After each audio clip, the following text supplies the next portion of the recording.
Hey everyone, welcome to today's edition of One Single Story, where each weekday we tackle a single relevant question based on our Bible reading for that day.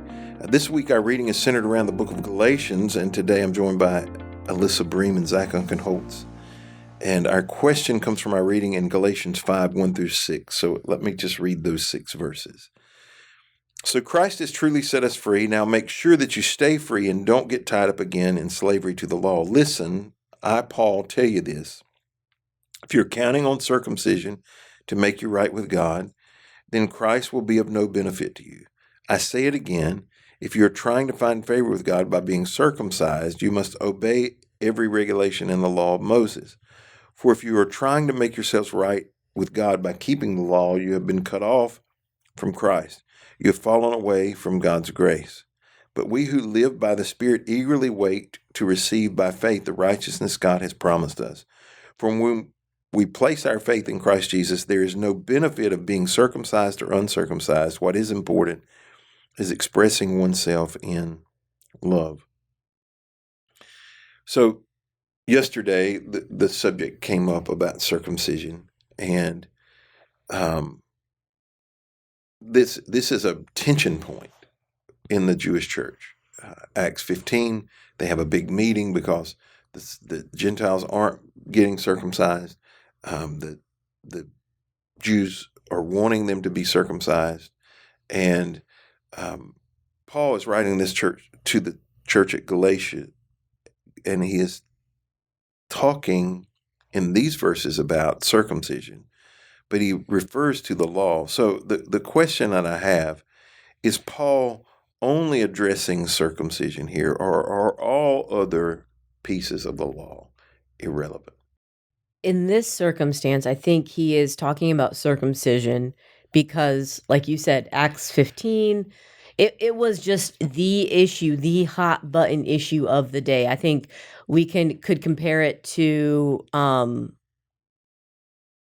like the pro-life movement, how it's like something that is like, this is the thing that we need to worry about. And that's what both sides were kind of just feuding about, like, this is the right way. No, that doesn't matter. But I think it can be extrapolated into any part of the law, because circumcision was like the key piece of becoming a Jew.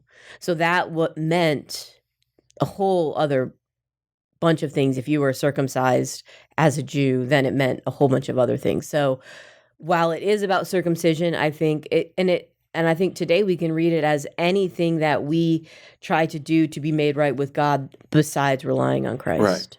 Right. If you try to do anything without Christ, even if you do everything without Christ, it still is meaningless. It still leads us to nothing. Like Christ is the way, the truth, and life, the only one of the Father. So why was this the hot button issue? I'm just curious if y'all have an opinion. Why was this the hot button issue? I think it was an easy division. It was an easy way for the Jews to say, we're God's chosen people, we're set apart. And I think probably created a lot of tension in the church.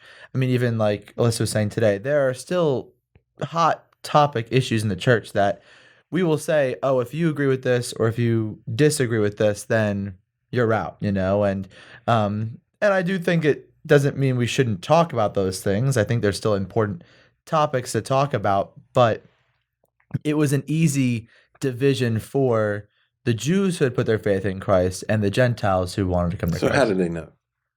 I mean, that's a relevant question, right? Yeah. Who's doing inspections? Well, that's a good question. I don't know. I wasn't expecting that question. I think it would be obvious if you would know that somebody wasn't raised as a Jew, because they wouldn't be living in that community. They would have, it wouldn't have been something that they would have hidden. It wouldn't have been like, hey, nice to meet you, I'm uncircumcised. Right, but was it solely the Jewish people who did it? I know it was completely the Jewish people did it. There's only a short period of time where they weren't being circumcised.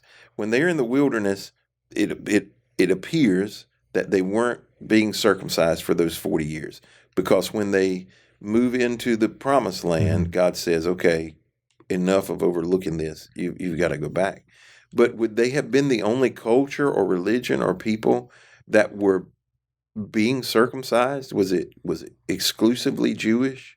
Now, I don't know, but I do know they didn't understand the health benefits of circumcision until later. Or like there are lots of things, even with like eating pork, how they didn't understand the health benefits of or the dangers of it until later on. But bacon is so good. The bacon is really good. But now we have ways, now we know how to take care of bacon, like, and we understand things a lot better than they did back then. And so I don't think there would have been a reason to be, I don't think it was like when you're at a hospital, they're like, all right, circumcised or not circumcised. I don't think that it was ever I don't think for most people it was even a question, because like, you're not Jewish, you don't get circumcised. Like, what's the point? Yeah, but so Muslims would have, right? Muslims practice circumcision. You can go to other parts of the world that would have not had that influence, I think. I was just curious, like, no, I don't think it is out of the gate a conversation. Hi, my name is Steve. I'm circumcised or I'm uncircumcised. Like, why can't it be though? You won't put it on your business card. We should be countercultural, and you're making Alyssa completely uncomfortable right this minute.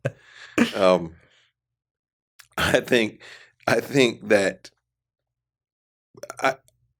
I do think it was the dividing line, the easy dividing line, and I think I said yesterday, and I believe the reason it was such an issue is because it wouldn't cost the Israelites anything. They're not raising issues that would cost them something. They're only raising an issue that didn't cost them anything. It was done for them a long time ago, and they had no say in it, right? They had no, unless they were a proselyte, right, who came to be a Jew, then they had no say in it. It was done for them. And so we don't see them raising a fuss or arguing about the right types of sacrifices to make or what clothes to wear so much. We find them arguing about things that are painless to them but painful for other people. And that is I think that is a challenge today. You used the pro-life issue. The people who I've had the most painful conversations with are people who have had abortions and who have a tremendous amount of sympathy for people who are going through that particular issue, who are struggling with that decision, and want to. They may believe it's wrong, but want to show a little more grace. They want to, have something to say. But there are other people on the other side who they never had one, don't know anybody that has had one, or at least they don't think they do, and believe it's just right or wrong, because it's easy for me as a 50-year-old to say abortion is wrong, because I hope I don't have any children on the horizon, and I don't think you have a uterus either. Right. Well, I'm just exactly. But I mean, even with my wife, I hope there's no children on the horizon, and so it's not a conversation that I need to. I mean, it's not a decision for me, and so I think we do choose the issues. Typically, the issues that we are choosing are issues that are painless for us and painful for other people. And I think he's trying to say, why do we want to pick up these arguments and sling rocks at people when it's unnecessary? And we have to remember that Jesus was Jewish, and this started out as just like another sect of Judaism. Christianity did.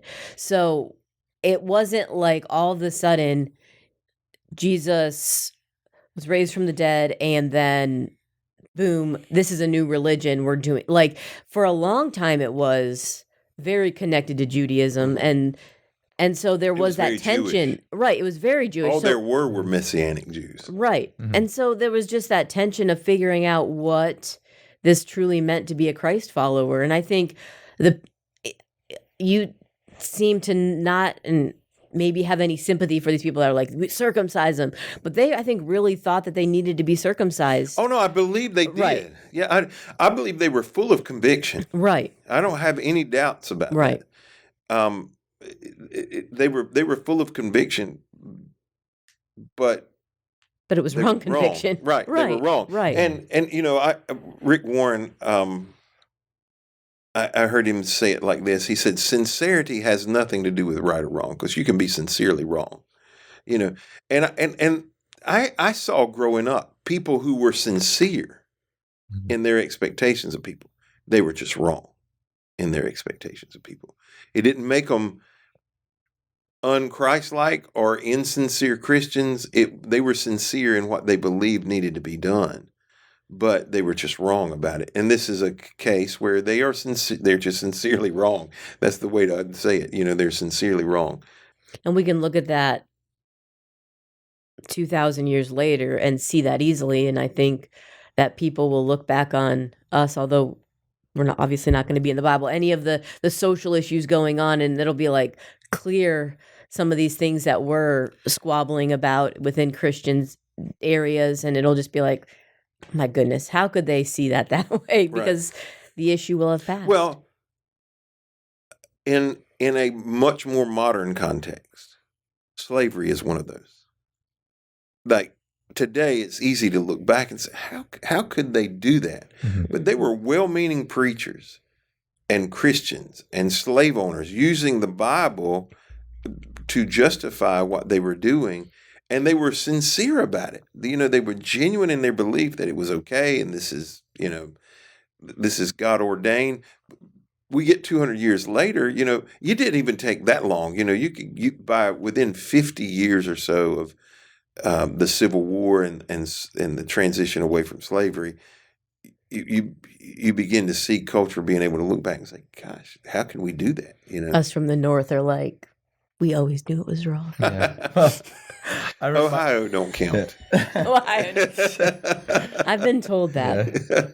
Yeah. My dad tells a story of when we were traveling to Florida and we stopped in Virginia, and there was a painting of the Civil War. And I went up there. I said, "Oh, those are the good guys, and those are the bad guys." And it was the South. And my parents said, "You can't say that here. You got to be careful." But it was like just something, and not everybody fought for that reason, but still, looking back, it's like, wow, it is pretty, But there were people willing to give their life for that. Oh yeah. Yeah. 100. How far are we? 170 years removed from that. I can't do math. It was 1860s. Am I right? 1860s, yes. Yeah, so 160 years removed from that. So it's not like it's been eternal for us to be able to come to that conclusion. And then I saw a news story today that apparently the British Royal Navy is going to stop using solely Chinese people to do their laundry, because they only used that and it was like a servitude, like it was essentially slavery. Well, pretty much on cruise ships, they're going to be Asian of some right, and if that's like what happens, but this is like it's slavery. Yes, yes. Interesting. There's just, you still see like parts of it, and you're like, oh, and that's were they really paid or no? That would be very concerning. Gosh. Yes, I think they were paid, but I mean. People, what are we going to do? Yeah. Well, it's a lot of how we're raised. The environment that we're raised in normalizes so many things, So it's like, I grew up in a household where debate and arguing was normalized, but that's not normal for everybody, No. And so what's normal for you may not be normal for everybody else, but you think it is. It's easy for you to think it is. Well, thank you for joining us today on this edition of One Single Story. We hope you'll be back with us tomorrow as we finish up our conversation around the book of Galatians.